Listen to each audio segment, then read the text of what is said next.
नमस्कार, दीपक पळसुले. संध्याकाळचे 7 वाजता आहेत. महाराष्ट्र देशामध्ये आपल्या सगळ्यांचं स्वागत. दिवसभरातल्या सगळ्या महत्त्वाच्या घडामोडींचा घेऊया सविस्तर आढावा आणि बुलेटिनच्या सुरुवातीला बातमी आहे उद्यापासून सुरू होणाऱ्या अर्थसंकल्पीय अधिवेशनासंदर्भातल्या, मात्र त्याच्या पूर्वसंध्येला नेमकं काय काय घडलंय या दाखवणाऱ्या.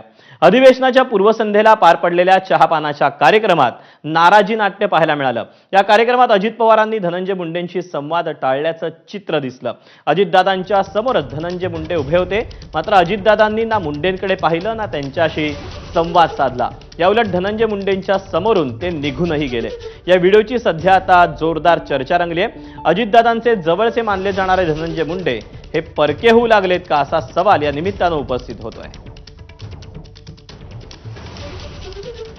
तेव्हा ही दृश्य सध्या खूप काही बोलून जात आहेत. जे अजित पवार बोलले नाहीत ते या दृश्यांमधून सध्या पाहायला मिळतंय. अजितदादा निघून गेले तोवर धनंजय मुंडे हे अजितदादांकडे पाहतच होते. खरं तर अजितदादा आणि धनंजय मुंडे हे बाजूबाजूला उभे होते, परंतु अजितदादांनी धनंजय मुंडेंसोबत संवाद टाळला, त्यांच्याकडे पाहिलंही नाही आणि त्यांच्या बाजूनं ते निघून गेले. अजित पवार पुढे निघून गेल्यानंतर देखील धनंजय मुंडेंची स्थिर नजर ही मात्र अजितदादांवरच होती.